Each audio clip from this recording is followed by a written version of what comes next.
Halo pemirsa JPA TV dari Sabang sampai Merauke, dari Miangas hingga Pulau Rote. Bertemu kembali dengan saya Anggria Ratri dalam program Kominfo Newsroom.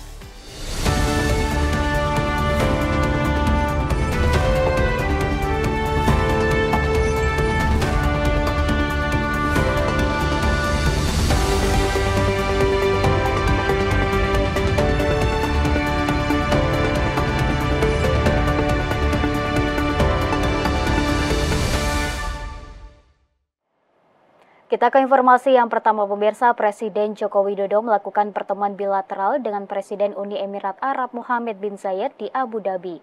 Ada 4 poin penting yang dibahas dalam pertemuan tersebut, mulai dari kerjasama perdagangan hingga kerjasama sosial budaya.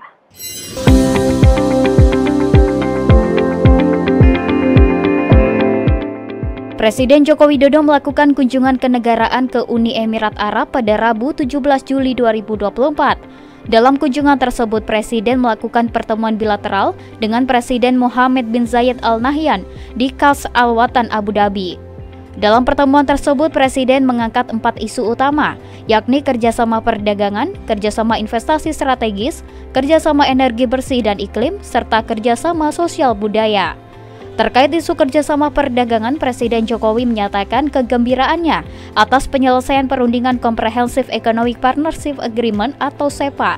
Hal ini menjadikan Uni Emirat Arab sebagai negara Timur Tengah pertama yang memiliki kerjasama CEPA dengan Indonesia. Sementara terkait kerjasama investasi strategis, Presiden mengatakan bahwa investasi Uni Emirat Arab ke Indonesia semakin kuat dan salah satu yang menjadi fokus Indonesia saat ini yakni pembangunan ibu kota Nusantara dan hilirisasi industri. Sedangkan kerjasama iklim dan energi bersih, Presiden mengapresiasi dukungan investasi 145 MW pembangkit listrik tenaga surya terapung di Cirata yang akan dikembangkan hingga 500 MW. Sementara isu yang terakhir yakni kerjasama sosial budaya, Presiden Jokowi menyambut baik pemberian Zayed Award for Human Fraternity 2024 bagi Nahdlatul Ulama dan Muhammadiyah untuk mendukung toleransi dan moderasi Islam. Di akhir pertemuan, Presiden Jokowi mengundang Presiden Mohammed bin Zayed untuk berkunjung ke Indonesia pada bulan September mendatang. Presiden MBZ menyatakan akan memenuhi undangan tersebut yang menunjukkan kehangatan dan kedekatan hubungan kedua pemimpin.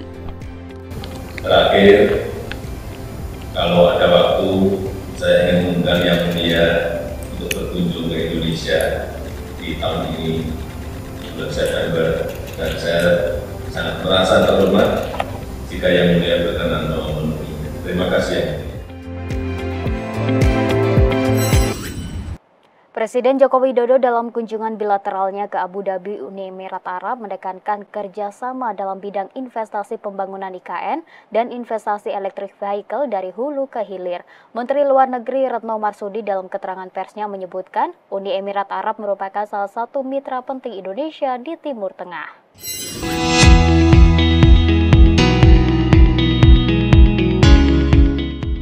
Dalam kunjungannya di Abu Dhabi, Uni Emirat Arab, Presiden Joko Widodo mengadakan pertemuan bilateral dengan Presiden Mohammed bin Zayed Al Nahyan dalam rangka meningkatkan kerjasama kedua negara, utamanya dalam bidang ekonomi yakni nikel dan juga investasi di IKN. Menteri Luar Negeri Retno Marsudi dalam keterangan persnya menyebutkan bahwa Uni Emirat Arab merupakan salah satu mitra penting Indonesia di Timur Tengah. Dalam 10 tahun terakhir, hubungan kedua negara berkembang dengan cepat dan dari sisi perdagangan terjadi peningkatan yang cukup signifikan.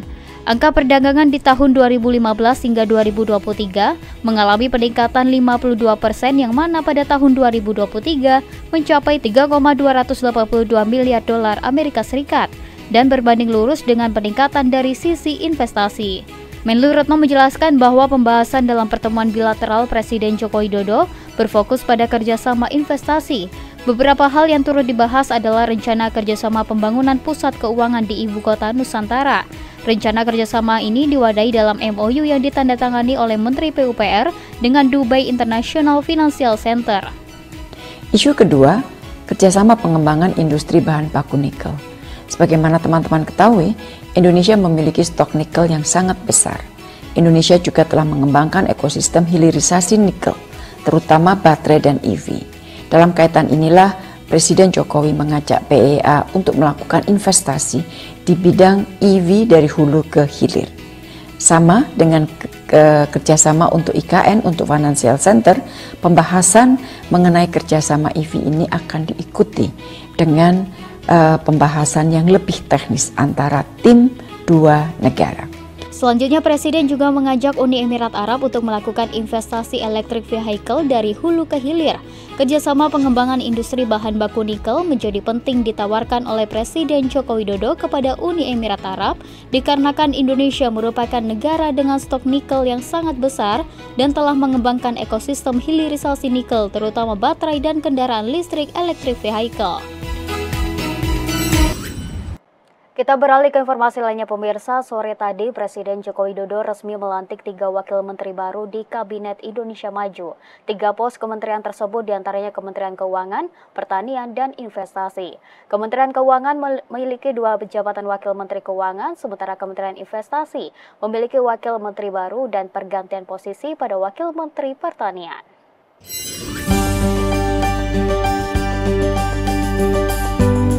Presiden Joko Widodo pada sore hari ini 18 Juli 2024 resmi melantik 3 wakil menteri di 3 pos Kementerian Kabinet Indonesia Maju periode masa jabatan 2019 hingga 2024. Kementerian Keuangan, Investasi, dan Pertanian resmi memiliki wamen baru.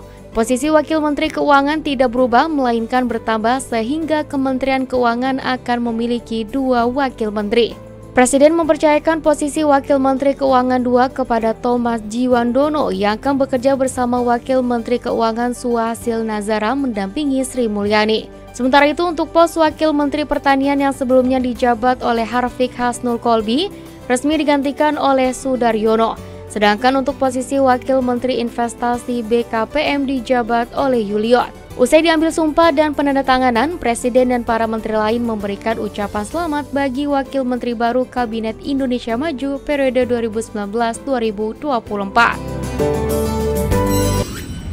Pemirsa, Kepala Badan Siber dan Sandi Negara Hinsa Siburian memastikan bahwa sistem pelayanan publik di seluruh instansi yang diserang ransomware sepenuhnya pulih pada akhir Juli ini. Sementara itu, Menko Polhukam mengimbau mewajibkan seluruh kementerian lembaga dan instansi membackup data untuk mengantisipasi adanya serangan siber kembali.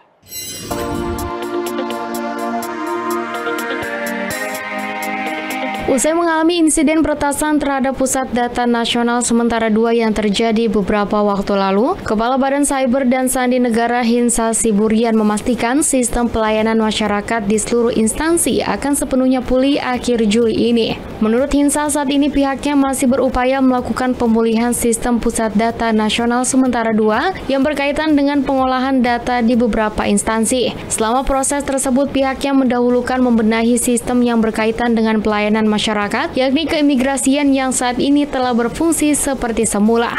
Sebelumnya, Menteri Koordinator Bidang Politik Hukum dan Keamanan Hadi Cahyanto menyebutkan sebanyak 86 layanan yang berasal dari 16 pemilik layanan telah aktif selama pemulihan layanan pada PDNS 2. Hadi menjabarkan instansi atau kementerian yang menyimpan datanya di PDNS 2 Surabaya bisa kembali memberikan layanan kepada publik pada Juli. Sementara itu, data cadangan dari server-server di PDNS 2 Surabaya akan berada sepenuhnya di Pusat Data Nasional yang berlokasi di Batam. Oleh karena itu, pihaknya mewajibkan seluruh kementerian, lembaga, dan instansi untuk membackup atau mencadangkan data untuk mengantisipasi adanya serangan cyber seperti yang terjadi beberapa waktu lalu. Pemirsa, kami akan segera kembali dengan informasi lainnya. Tetaplah di Kominfo Newsroom.